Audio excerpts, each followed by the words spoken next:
muito boa tarde. Obrigada a você que nos assiste do Brasil, de fora do Brasil, de qualquer lugar do mundo. Obrigada pelo seu carinho, pela sua audiência. É sempre um prazer ter você conosco, uma alegria entrar na sua casa. Eu te espero em todas as redes sociais da emissora. Tá passando aí para você, nós temos Instagram, Facebook e nós temos também o site onde você pode acompanhar a nossa programação em tempo real, que é o www.hittv.com.br. Por ali você acompanha a nossa programação ao vivo. E também eu estou esperando pela sua participação no meu Instagram, @jaquestefano. Por ali tem sempre um pouquinho dos bastidores, do programa ao vivo e do meu dia a dia. É uma maneira da gente interagir. Enquanto o programa acontece, eu espero também a sua participação no nosso WhatsApp, 11 3337 5886. Através dele você pode enviar a sua pergunta ou até mesmo enviar para nós o seu comentário sobre o assunto abordado aqui. Hoje a gente vai entender sobre a tal da geração neném e o mercado de trabalho. Como a gente pode ajudá-los? Eu estou recebendo aqui para conversar com a gente sobre esse assunto a Andréa Deis, que é consultora de pessoas, carreira e empresas. Tudo bem, Andréa? Tô bem, obrigada. Há quantos anos, não? Faz tempo, hein? Que saudades, prazer te receber novamente, viu? Para mim é uma alegria estar com vocês, né? Começando um novo ciclo, uma nova jornada, né? O ano Verdade. iniciando.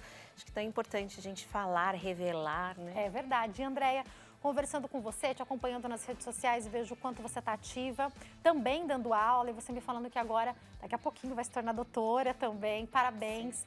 E eu quero aproveitar esse gancho e toda a sua evolução e todo o seu contato no mercado de trabalho para te perguntar: que geração é essa? O que é o neném? Explica pra gente. Pois é, né? A primeira coisa que eu gostaria de falar é dos marcos de geração. Por favor. Né? Pra gente poder compreender onde é que a gente tá, né? Onde a gente tá, né? Como que a gente situa, mas pro jovem não ficar bravo nem com a Jaqueline, nem com a Andréa, né?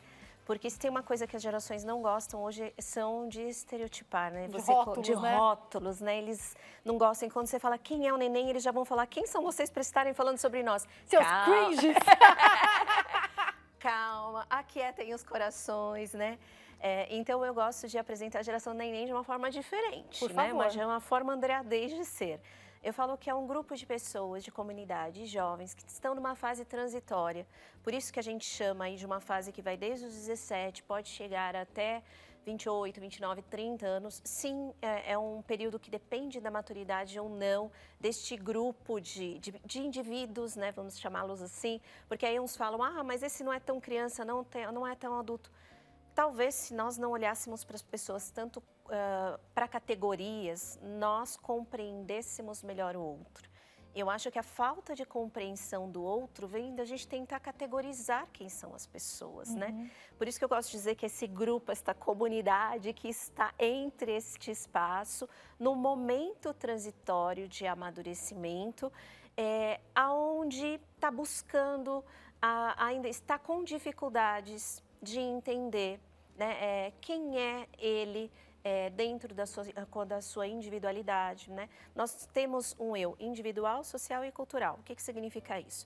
Eu tenho a minha individualidade, a minha personalidade, quem eu sou comigo mesmo.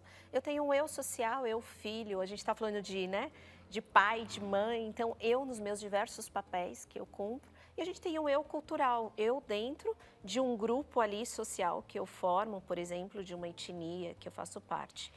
Então, se a gente pensar na geração neném, nesse da individualidade, é como se ele ainda estivesse nesse processo de busca, de tentar entender aonde ele se coloca, né? Qual que é o papel que ele está exercendo? Qual que é o papel que ele gostaria de exercer? Então, eu não gosto de dizer que ele está perdido, eu gosto de dizer que ele está em busca desta identidade. E aí ele passa por essa lacuna. E quando ele passa por esta lacuna de não saber quem ele é, como ele se posiciona, por vezes ele pode se perder. E aí ele pode sim ser julgado, né, categorizado pela família, pela sociedade. Não trabalha, não estuda.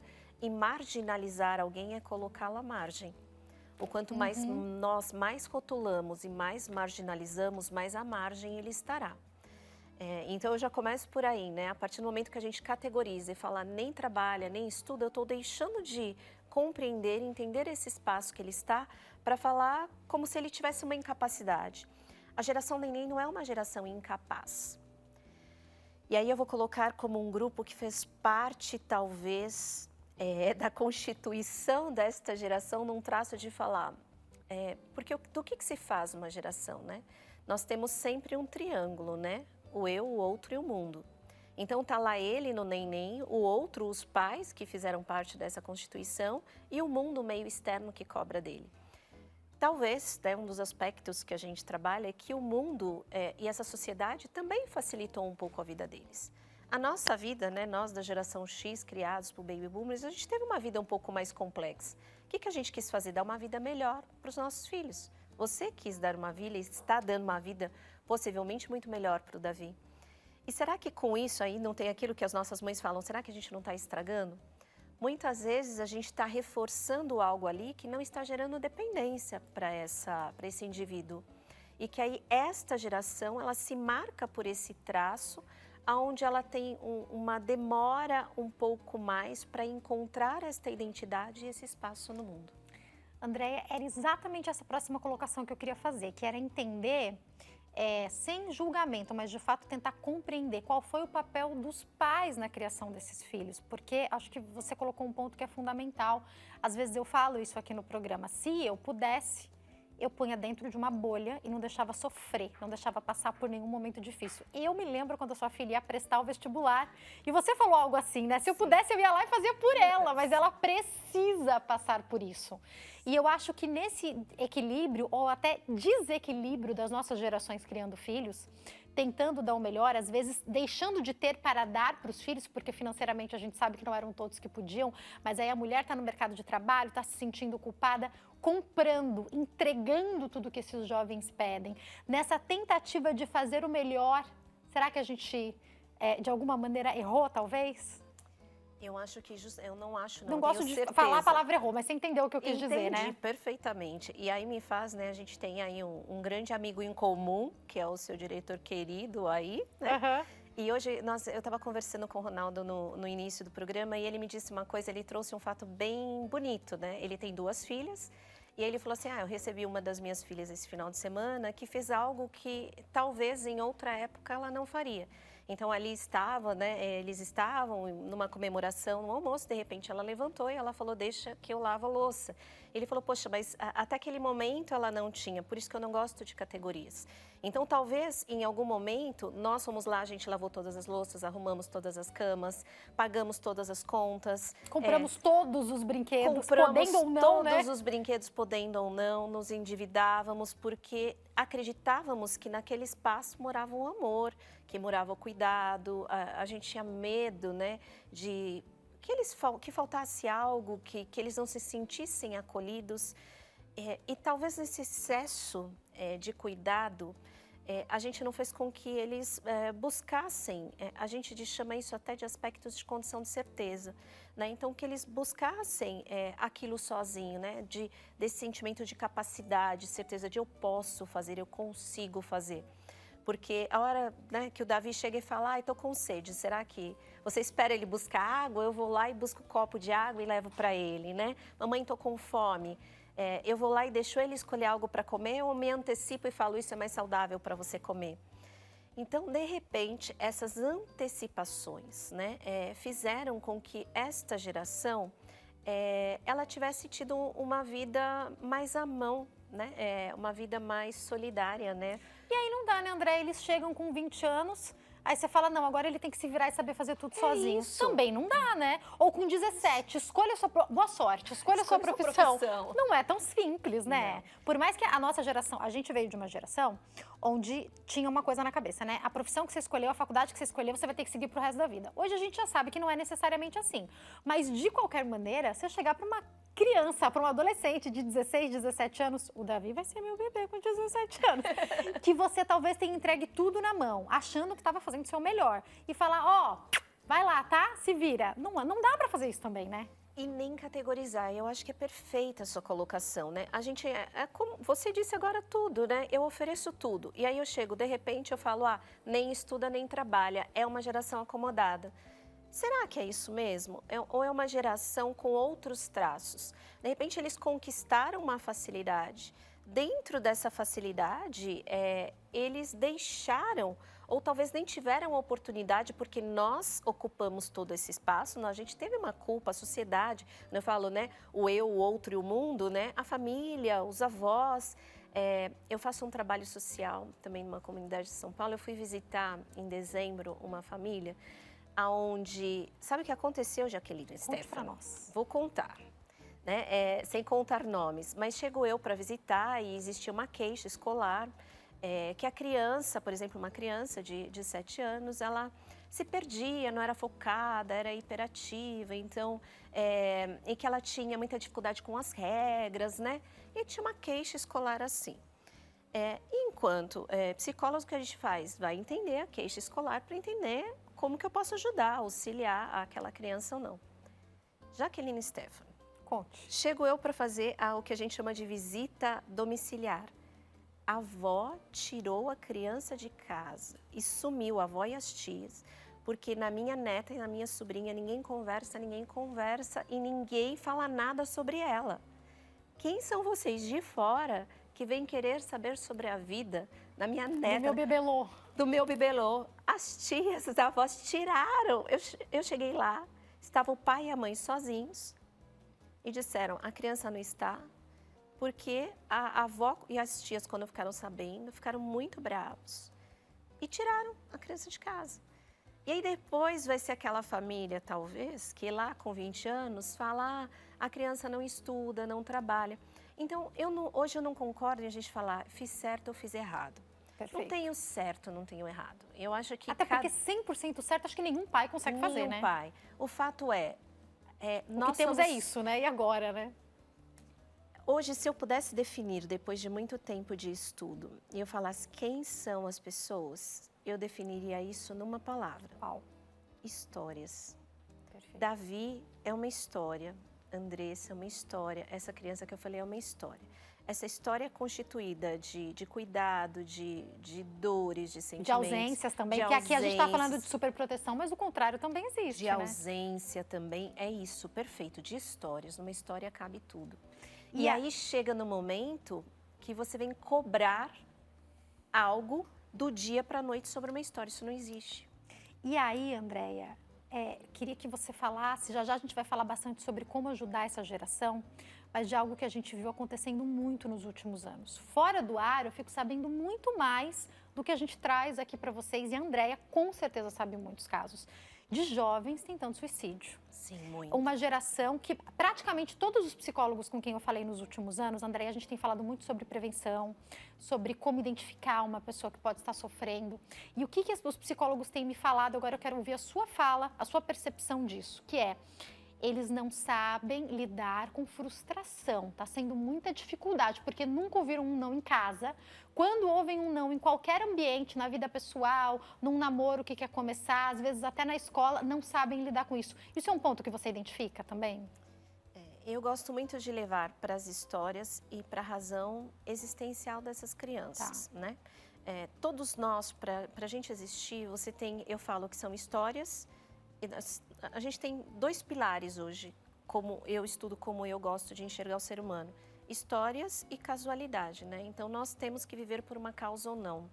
A partir do momento que você oferece tudo para esses jovens, eles vão entrando num espaço que eles não sabem o que eles estão buscando. Eles não têm essa razão existencial de por que eu estou existindo. Uau! Né? E isso é muito sério, porque isso dá um vazio existencial, né? A gente estuda isso muito em filosofia, por exemplo, né? E quando você tem um vazio existencial, por que você quer existir? O que te faz acordar, o que te faz vencer, o que te faz estudar? Porque o vazio existencial, ele te dá motivos para você viver. Ele te traz motivos para você lutar com os desafios da vida. Aonde tem uma constituição no vazio existencial neste jovem, muitas vezes quando a gente oferece tudo, a gente não dá aquele caminho para ele se desafiar, ele vai parar no momento que ele vai falar, qual a minha razão de existir? Por que eu devo fazer isso? Então, eu não gosto de categorizar e falar ele não sabe lidar com a frustração. Também, isso na minha opinião, é uma resposta, uma consequência que eu tenho uma resposta. Estímulo com consequência, resposta. Mas se eu for pensar a base disso, qual a razão que esse jovem, qual o motivo pelo qual ele tem para viver? E eu quero já que você nos ajude, então, a dar caminhos, a ajudar esses jovens. Quero começar falando agora com os pais que estão criando filhos mais jovens, no início da adolescência, ou até crianças, como eu crio o Davi. Porque o que eu percebo, Andréia, é que a gente quer sanar tudo. Então, por exemplo, né, o Davi tá lá, agora tá com 6, né, mas estava com 5 aninhos e um amiguinho brigou na escola. O que eu queria? Ir lá na escola, falar com a diretora, porque ele vinha com a queixa. E daí eu falei, não, eu acho que eu vou ter que deixar ele aprender, não é nada demais, ninguém bateu, ninguém xingou, não é só dificuldade ali de lidar. Eu vou ter que deixar ele resolver o problema dele, filho. Se derrubarem quando você montar o seu castelinho, você não deixa, você fala com a professora, eu tenho que deixar ele se virar, porque senão se eu for lá toda vez que ele tiver um problema e resolver para ele, lógico que não estava colocando a vida dele em risco, né? Como que a gente vai encontrar esse equilíbrio? Para também saber qual é a hora de intervir, porque às vezes a gente tem que intervir. Como fazer isso, Andréa Beis? Eu diria que antes da intervenção, eu acho que tem um passo anterior. Quais são os sinais de que nós precisamos olhar para essa criança? Para entender se aqui tem que intervir ou não, né? Isso, perfeito, né? A gente intervém, a nossa intervenção do mundo, lembra? O eu, o outro e o mundo. Ou seja, quando que o outro tem que intervir? Quando que a Jaque tem que intervir no Davi ou qualquer um de nós? Quando o outro não é capaz de fazer isso sozinho. Porque cada vez que você intervir pelo outro, você está deixando de gerar autonomia que ele pode criar.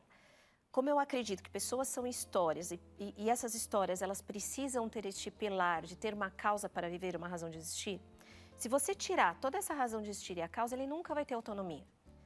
Então vamos que você foi lá, conversou, explicou, e aí chegou um dia que teve uma agressão. Então realmente ele não está conseguindo resolver sozinho. Então a intervenção vem quando você esgotou, principalmente que são fases diferentes. Se eu pegar a fase do Davi, que é do 0 aos 7, é diferente do 7 aos 14, que é diferente de uma intervenção dos 14 aos 21, dos 21 aos 30. É totalmente diferente. Do 0 aos 14, eu ainda estou ali na formação da personalidade, do meu eu. Então, o Davi, nesta fase, pensando nele da infância, da criança, ele vai precisar de uma orientação, inclusive sua, respaldada. Olha, como você poderia... Inclusive, como ele vai se virar nessa situação, sou eu que tenho que falar para ele, né? Isso, porque ele está receptivo, né? Ele está como se ele fosse aquela esponja, agora ele está no momento de receber. Diferente de eu pegar uma criança com 14. Uma criança com 14, ela tem uma percepção, uma autonomia diferente da de 7. Vamos falar um pouco deles, dos adolescentes? Vamos. Pode já entrar. Como que a gente ajuda os adolescentes? Pode ir falando, continua a sua fala. Se eu pensar nos 14 anos, ele já tem essa base do que a gente chama de valores. O que são valores? O que você ensinou para os seus filhos, é o que essa história trouxe até os 14 anos. Já foi feita essa parte. Já foi feito. É como se fosse uma plantinha que você tem a raiz. O que é a raiz? São os valores, né? Onde ele está respaldado, tudo o que você ensinou, que está ali naquela história. Então, a hora que você pega esse jovem, né? Que ele tem 14 anos, e aí você percebe, você foi lá, aí ele vem com uma queixa. Aí, com 14, ele não vai vir se queixar. Ele vai vir com um problema instalado. Ele brigou na escola, ele apanhou, o problema já vai ser mais sério do que você vai colher. Aí, a sua intervenção vai ter que ser uma reparação ou não dos valores que você cultivou lá atrás. Olha, por quê? Ele não é mais uma criança que ele só está recebendo. Ele recebe, argumenta, processa e cria sua própria referência. Talvez ele já bateu de volta, né? Quando ele for falar com você, né? Exatamente, perfeito. Já foi porque o professor chamou, porque a escola chamou, porque houve uma briga física, por exemplo, né? Isso, perfeito. Então, aí você já está ali no ponto do iceberg final, ali você fala, você já está pegando a consequência do negócio pronto, já está para expulsar da escola. E agora, o que eu faço? Agora, já vou voltar aí, mas eu quero te fazer uma pergunta até como mãe também, porque você tem 3 filhos dessa geração com idades diferentes, né? A Andressa? 24. Fabrício? 17. E o Fábio? 14. Eles mudam, lógico que são indivíduos e obviamente mudam, mas eu quero saber o que você percebe das gerações, não só por eles, mas pelos amigos. Ainda sendo a mesma geração, a diferença de idade faz de fato diferença no que a gente deve fazer por eles, na sua prática de mãe? Não só na prática de mãe, mas também falando assim... Juntando com tudo que você estudou, Juntando né? com tudo, né? Até pelo... eu gosto muito da neurociência, né? Mas Perfeito. até pelo o desenvolvimento, por exemplo, neural dessas crianças. Como está o cérebro deles em cada idade, Como está o cérebro né? dele e a formação e o quanto ele está receptivo ou não. Conversar com a Andressa, que tem 23 anos para 24, é diferente de conversar com o Fábio Henrique, de 14. Por quê? Porque existe quase 10 anos de história ali. E nessa história, aí tudo aquilo que você falou, tem amor, tem carinho, tem ausência, tem alegria, tem tristeza, tem decepção ou não. A mala da Andressa é diferente da mala do Fábio Henrique, de 14, que é diferente da do Fabrício, de 17. Eles são da mesma geração, mas eles têm histórias de vida diferentes. Aí é sobre indivíduo que a gente está falando, Aí então. é sobre indivíduo. É isso. Então, dentro de uma geração, você tem perfis individuais de personalidade de indivíduo, que ele vai se formar de acordo com a sua história, que é o que eu chamo de repertório. Agora, para a gente entrar, daqui a pouco eu quero falar mais sobre auxílio que você pode dar para os pais e tal, mas para a gente entrar na questão do mercado de trabalho, eu queria que você falasse para nós, o mercado de trabalho espera o que das novas gerações que vão e estão ingressando? O que a geração tem para oferecer é o que o mercado de trabalho pede ou a gente vai ter que ter uma adequação aí? Enquanto você responde, eu vou me preparar para dar um recadinho. Pode falar. Tá certo. E já que eu vou te dizer o seguinte, existe hoje um espaço extremamente distante entre o que o mercado quer e o que o jovem oferece. E isso, assim, é uma coisa até curiosa da gente falar, porque o mercado está perdido também com esses jovens.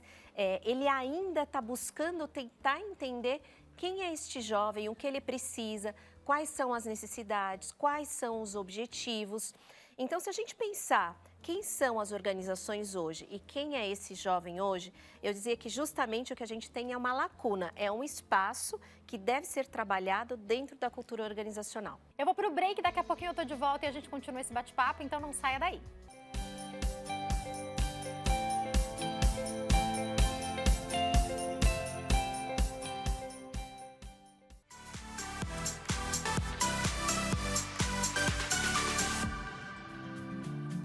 Nosso programa está de volta, estou te esperando nas nossas redes sociais, no Instagram do programa, @nosso programa e a fanpage facebook.com/nossopgm. Estou te esperando também no meu Instagram, @jaquestefano, sempre um pouquinho dos bastidores do programa ao vivo do meu dia a dia para a gente interagir. Você acompanha a nossa programação ao vivo no site www.hittv.com.br e eu espero a sua participação também no nosso WhatsApp, que é o 11 3337 5886. Tem jovens em casa? É um jovem nos assistindo? Manda pra gente o seu comentário ou a sua pergunta. Eu tô conversando hoje com a Andréa Deis, que é consultora de pessoas, carreira e empresas e fala conosco sobre a geração neném. A gente já tomou todo o cuidado com a rotulação. Estamos explicando algo que eu quero retomar que você falou no bloco anterior já, que é essa lacuna no mercado de trabalho. Vou deixar aqui separado para a gente já voltar nesse ponto. Mas eu queria um ponto antes, pedir ajuda para orientar esses jovens na escolha pela profissão, para quem vai cursar uma faculdade na escolha da faculdade ou o primeiro emprego, como entrar no mercado de trabalho. Tem uma orientação que pode ser dada aos pais e à escola para preparar essa geração? Olha, eu vou te falar agora enquanto mãe, enquanto orientadora vocacional, pensando nesta geração em específico, Perfeito. Que é a neném, que busca um apoio, um suporte diferente. Eles precisam ter espaço para experienciar mais, experimentar mais, Jaque. Então, poxa, sei lá, eu tenho um amigo, um pai que é engenheiro, eu tenho um amigo, um pai que é dentista, eu tenho um amigo, um colega que é apresentador. Buscar uma rede de apoio. Porque como que você... Lembra que a gente estava falando sobre a razão existencial deles? Lembro. De buscar uma razão de existir? Para que eu existo, né? Se eu não sei para que eu existo, o que eu quero, como que eu vou pedir para escolher algo que eu não sei nem o que eu sou? Não fica muito distante? Fica um negócio assim que você fala... Desproporcional, Não né? é desproporcional? Vou escolher o quê se eu não sei o que eu sou? Se eu não sei o que eu sou, como que eu vou escolher? E como que você começa a facilitar para que eles tenham mais escolhas? Quando eles começam a experienciar mais. Aonde eu busco experienciar? Muito, não vou dizer que é impossível, mas difícil você ir fazer esses experimentos de forma formal e o mercado te aceitar e te acolher. Então, quando você tem uma rede de apoio, a gente começa porque eu preciso tirar eles do que seria esse estado de neném, nem trabalho, nem estudo. Como que eu posso começar a movimentá-los? Dando oportunidade para eles experimentarem. Então, peraí, vamos ver, vou dar exemplos, tá? Ver se tô seguindo esse raciocínio. Tem um tio que é dentista, a secretária vai entrar de férias um mês. Leve ele lá, deixa ele ser a secretária ou fazer o atendimento. Daqui a pouco pode dar uma assistência para o dentista, conhece um pouco essa profissão. Ah, e aí tem uma tia que é médica. Vai um dia, tudo bem, talvez não possa entrar no consultório, mas dá uma olhada como é que é. Essas experiências seriam válidas? Total. Porque o bom, como que eu tiro uma pessoa de um estado de estagnação? Nem eu estou dizendo que ele nem trabalha nem estuda. Então, ele está num estado ali. Tá sobrando um tempo ali, inclusive, Está sobrando um tempo, ele está meio parado, ele não está se sentindo capaz de ocupar esse tempo. Então, eu preciso, por uma rede de apoio e não de obrigação, começar a acolher. Então, rede de apoio de amigos. Ah, eu sou amiga da Jaque. Jaque, você pode levar um dos meus filhos para um dia ver uma apresentação num programa seu? Né? Então, rede de familiares, que às vezes não tem rede familiar próxima. Você apoia em amigos, em colegas, comente sobre isso no trabalho. Olha, eu posso trazer um jovem assim.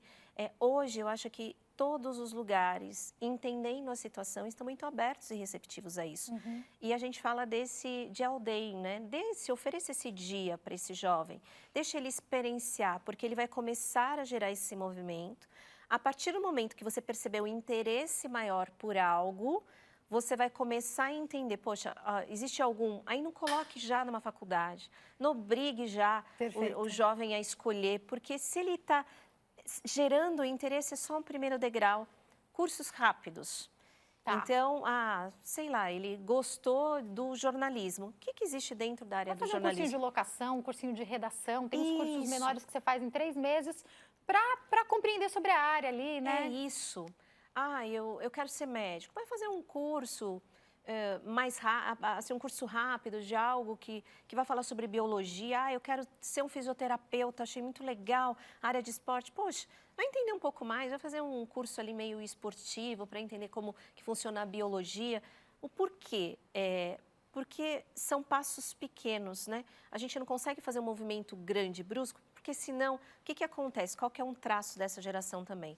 Eles começam vários cursos ou faculdades e não concluem nenhum. E o porquê? Porque naquela ânsia de você falar, nossa, encontrei, ele precisa fazer isso. Gente, imagina a angústia que gera nesse jovem também, né? A angústia que gera... Que ele ainda não se descobriu, ele está achando que talvez ele tenha se descoberto, né? É isso, né? Então, a hora que você abre oportunidade para ele experienciar nessa rede de apoio, algumas coisas ele vai gostar, outras não. Perceber um interesse maior por alguma, procura algum curso curto. Ele gostou desse curto? Não é na segunda vez, procura um outro curto. Nossa, é isso mesmo. Aí sim, então, estimular, olha, você quer ou não fazer uma faculdade, como que seria isso? Aí depois existe o CEA, né, vários aí, isso. Depois de jovem aprendiz. Cursos gratuitos ou muito baratos, né? Depois tem as redes de apoio a estágios que eles conseguem fazer também. Inclusive tem bolsa em alguns deles, né? Bolsa em alguns deles. E a gente está falando sempre do jovem, mas você sabe que tem muito... jovem de 50, 55 anos se reinventando. Uhum. E você fala, né? Então a gente fala, é o estagiário de 50 anos. E olha, eu conheço muita gente da minha idade que também começou 500 mil faculdades e agora que está começando a se achar. Então, tudo bem, a gente falou até 30, mas eu acho que eu também venho de uma geração que tem algumas pessoas que ficaram ali um pouco bagunçadas também, que foram criadas de uma maneira mais próxima. Nós somos, como a gente fala, híbridos, né? A gente não nasce na era digital, mas a gente passa a ter acesso ao digital ali na adolescência. Então, tem muita gente com 35, 40 anos ainda morando com os pais que não escolheu uma profissão. Não tem isso também, não, Andréia? Tem. Isso a gente chama de geração canguru, sem querer dar rótulos, né? Sem querer dar rótulos, que seria essa geração que quer ficar dentro, né? Dos pais, com os pais, né? Com os pais. Quer casar, ter filho ou trabalhar, desde que... Se puder morar na casa da mamãe, né? Ele mora, existe uma foto clássica na internet que tá lá o pai, a mãe, o filho lá, casado, tudo, abre a porta assim, vai ver se tá tudo bem com os dois dormindo ali, né? Traz filho, traz tudo. Esse é o que a gente está chamando de geração canguru. Eu até, estudando um pouquinho, eu falo, será que não é uma consequência da neném, né?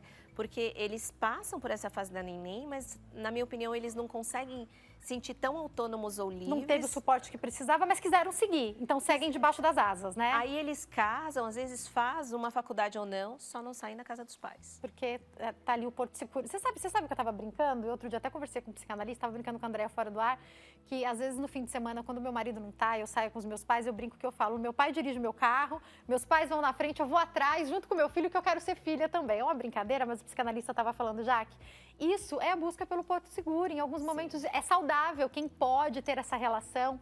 E tudo bem, é um momento ou outro que eu faço isso, eu brinco, às vezes eu vou para casa da minha mãe, eu finjo que o filho não é meu, deixo ela cuidar e fico ali descansando. Só que são momentos. Agora eu imagino que com mais insegurança, muitas vezes o que essa geração quis foi ter esse suporte dos pais, né?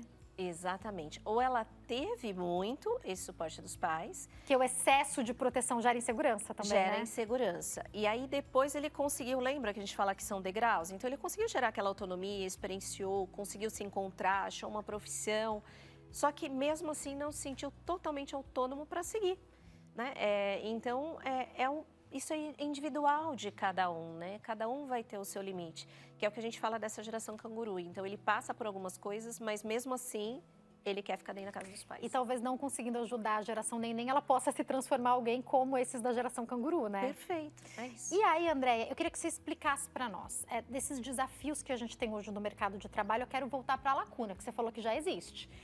O que são os jovens que temos hoje e o que o mercado de trabalho espera que eles sejam. Como a gente vai resolver essa lacuna daqui para frente? O que você imagina para a resolução dessa lacuna? O mercado está antenado nisso? Está tentando fazer alguma coisa? Eu diria que o mercado está bem resistente a querer entender todo esse nosso diálogo que nós estamos tendo aqui. Na minha humilde opinião... Apenas rotulando os jovens e pronto, apenas né? rotulando e não contratando e deixando eles à margem. Tanto que hoje o maior índice de desemprego que a gente tem está entre jovens entre 18 e 29 anos. Então, se eu disser que o mercado é extremamente resiliente, eles entendendo... não é o que eu tenho percebido. Eu acho que o mercado está muito resistente, extremamente tradicional e não querendo entender esse nosso diálogo que a gente está tendo. Isso em administração chama flexibilidade organizacional. Na minha humilde opinião, as empresas deveriam revisitar os valores, né, da empresa, as crenças, os rituais, o que norteiam aqueles resultados. Estávamos conversando um pouquinho fora nos bastidores e falando sobre novos critérios que os jovens adotam. Então, hoje, a maioria dos jovens não querem mais trabalhar 100% presencial.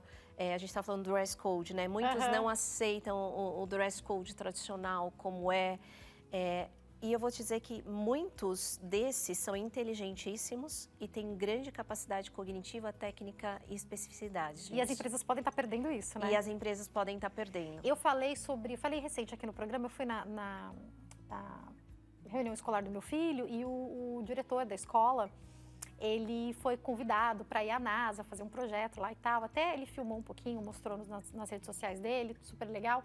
E ele falou uma coisa que chamou minha atenção. Ele falou, gente, o que tem lá de jovem de 17, 18 anos que não passou por universidade e que as escolas, então eles se destacam em algumas atividades que as escolas fazem, em concursos, e esse pessoal tá de olho neles, Elon Musk, esse pessoal grande aí, ó, está pegando esses jovens, e esses jovens são pequenos gênios.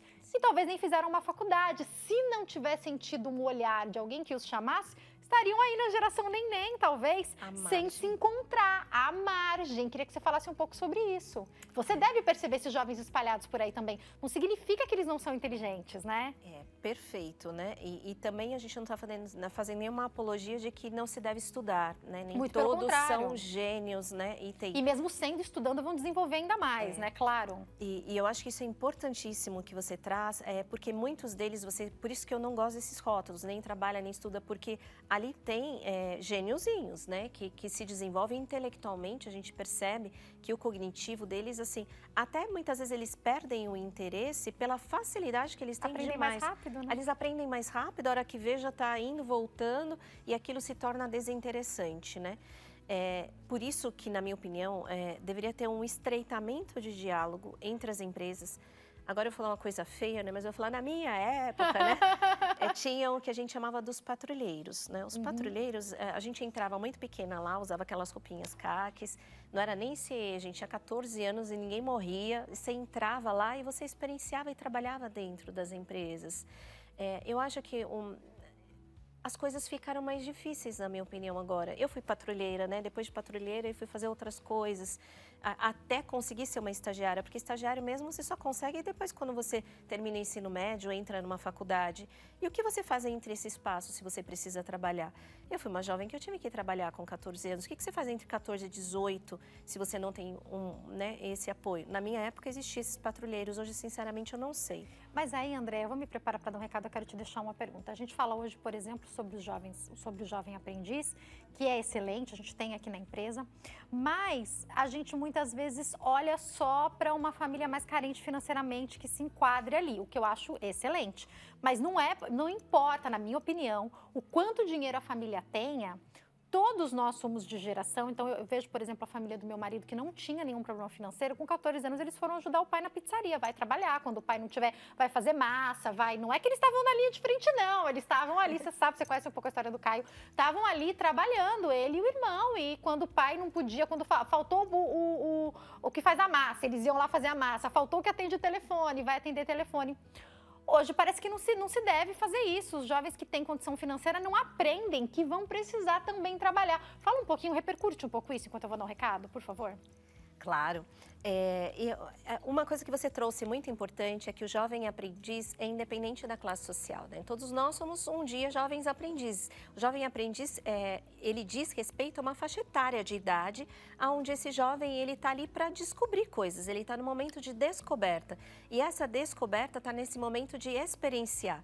E quando ele tem a oportunidade de experienciar, é aonde ele vai conseguir entender o que ele gosta e o que ele não gosta. Chegou a perguntinha do público, vamos conferir. Essa pergunta que chegou pra gente é da Maria Fernanda, de Minas Gerais. Contagem, um abraço a todos de Minas Gerais. E diz assim, boa tarde, Jaque e Andréia. Geração neném, entre aspas, ela coloca. Cresce no Brasil? Como mudar isso? Cresce no Brasil, Jaque e Maria. Obrigada pela participação, né? Ela cresce, por que ela cresce, né? A gente precisa entender. O que cresce? Você já pensou o que cresce? O que a gente reforça. Por que ela cresce? Porque existe alguém que sustenta ela, né? Teve um traço cultural, e esse traço cultural veio da geração X. Então, tiveram os baby boomers, a geração X foi criada pelos baby boomers, e a geração X foi aquela lá dos caras pintadas, aquela revolução social, sexual, desculpa, né? Uhum. E teve todo aquele movimento que era assim, eu não quero ser como fui criado pelos meus pais. Esta geração teve filhos. Né? E aí, o que nós fizemos com esses jovens? Né? Esses jovens, a gente procurou oferecer para eles, muitas vezes, o que nós não tivemos. E quando eu coloquei o que não se tinha, né? Ou seja, eu facilitei, eu reforcei o traço da geração. Então, eu diria que ela existe. Hoje ela é reforçada porque tudo hoje é tribo. Né? Então, um amigo tem outro que puxa outro que vai, e eu falo que isso se manifesta. Uhum. Mas eu diria que, assim, na minha opinião, ela não é um traço, é um traço transitório. Assim, não é permanente. Não é permanente. Tá. Né? Assim como eu estava brincando com o Ronaldo quando a gente chegou, eu falei, poxa, eu ficava com os cabelos para cima, com sabão, lembra lá os New Wave, né? Aí você falava, gente, imagine eu chegar aqui hoje, né, com os cabelos para cima, com a cara pintada. É uma transição, aonde eles estão querendo se manifestar. Eu gosto de chamar essa geração neném também como se fosse um manifesto. Né? Eu estou nesse manifesto, nesse processo. Estou chamando a atenção por esse processo. Eu estou chamando a atenção para esse processo. Mas o X da questão, Andréia, caminhando para o fim do nosso bate-papo, é que suporte a gente vai dar para que isso não seja permanente, para que isso passe, para que eles cresçam e se desenvolvam. Acho que o suporte é um dos X da questão, não é? Eu diria tudo, que o suporte é o apoio. Eu acho que momentos como esse, não só esses, né? O meu sonho é nós estarmos aqui e trazer um monte desses jovens aqui sentados conosco. Uhum. Eu acho que abrir espaço para diálogos e conversar com eles vai fazer com que você não estanque, mas o quanto mais o diálogo existir, mais você consegue ter o controle e gerar mecanismos de recompensa onde eles possam se sentir mais autônomos e dependentes. Então, a gente só vai conseguir abrir esse diálogo entendendo, né, se aproximando desses jovens. Então, o apoio é o diálogo, é núcleos de conversa, é falar, não julgar, tentar entender o porquê que eles estão nesse movimento, ou até onde seria o limite deles.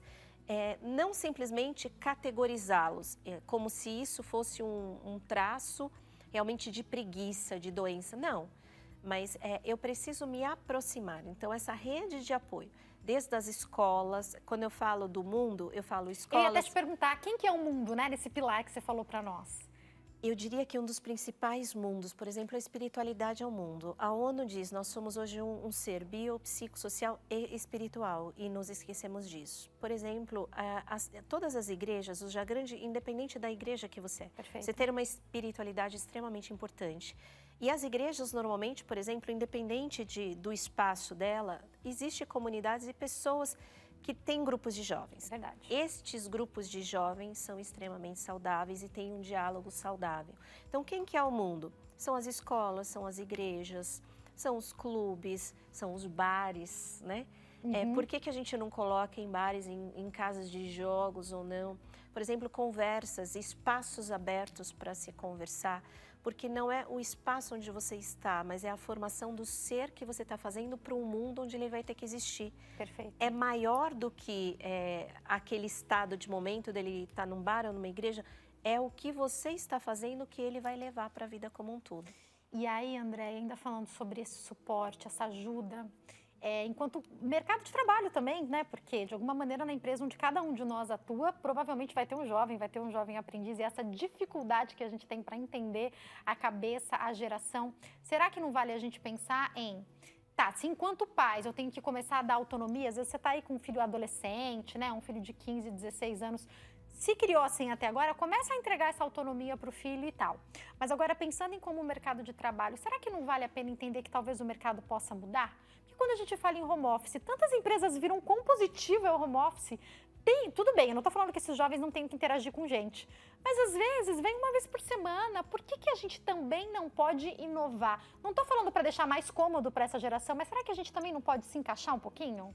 Na minha opinião, a gente deve, Jaque. Isso é o que eu chamei de flexibilidade organizacional. Né? O mundo não é uma coisa estática, ele evolui. E a gente não pode dizer que, por exemplo, foi o que eu falei, essa geração, ela tem... Ou quando ela está perdida, eu diria, é onde a gente tem que ter mais cuidado. Mas é uma geração que tem muita capacidade. Então, eu me adequar, né? As gerações, elas estão se desenvolvendo, e com esse desenvolvimento surgem novas necessidades. E essas novas necessidades, na minha opinião, é imprescindível, é um dever das organizações olhar para isso. O mundo não fica parado, né? Ele não é uma coisa estática, ele se movimenta. E com isso acontece a evolução humana. E parte da evolução humana a empresa deveria encarar, as empresas deveriam olhar para isso com outro olhar e sim ter mecanismo de adaptação. Eu não quero deixar essa mãe sem resposta, embora eu tenha que encerrar, então eu vou colocar a Andréa no fogo e dar poucos segundos para ela responder. A pergunta que chegou é a seguinte. Posso ler aqui ou vocês vão encher a tela? Tá, pode colocar. Essa pergunta que chegou pra gente é de uma mãe, não sei se ela se identificou, Marlene, de Cuiabá. E ela diz assim, meu filho tem 14 anos, quero colocar ele para trabalhar. Mas isso pode interferir nos estudos dele. Ele foi avançado, vai fazer o primeiro ano do ensino médio, acredito que ele tá à frente. E ela tem medo de colocar ele para trabalhar e atrapalhar os estudos. Obrigada, Marlene, um abraço a todos de Cuiabá que nos assistem. Qual que é a sua orientação para ela? Eu sei que cada caso é um caso, mas... Por onde ela pode começar, então? Marlene, primeiro que a gente não coloca o filho para trabalhar, tem que ser um desejo dele, né? Então, a primeira coisa é estabelecer o que é importante para ele nesse momento. E se para ele é importante trabalhar, não vai atrapalhar nos estudos. Hoje as escolas, tanto escolas técnicas, e se ele começa a trabalhar cedo, de repente as escolas técnicas sejam um grande mecanismo para ele, porque isso influencia e coloca ele no mercado mais rápido.